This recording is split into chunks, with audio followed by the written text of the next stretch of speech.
እንኳን ለ2018 የኢሬቻ በዓል በሰላም አደረሳችሁ። የአዲስ አበባ ከተማ አስተዳደር ምግብ መድኃኒት ባለስልጣን እንኳን አደረሳችሁ እያለ የአደባባይ በዓል ተከትሎ የሚሸጡ የመንገድ ዳር ምግቦችና መጠጦች በሆቴሎችና በሬስቶራንቶች የምግብ አቅርቦቶች ጥራትና ደህንነታቸው የተጠበቀ እንዲሆን እንዲሁም ከስታንዳርድ በታች አገልግሎት እየሰጡ የሚገኙ ተቋማትን በመቆጣጠር የማስተካከያ እርምጃ እንዲወሰድ በማድረግ ሰፊ ቁጥጥር ተግባር እየሰራ መሆኑን ያበስራል።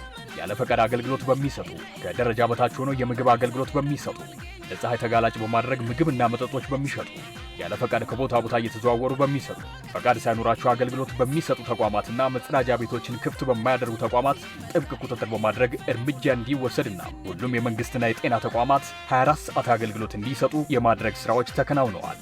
ማንኛውም ህገወጥ አሰራርም ሆነ ምርት ሲያገኙ በ8864 ነፃ የስልክ መስመር ደውለው ቢያሳውቁን ምላሻችን ፈጣን ነው። መልካም በዓል።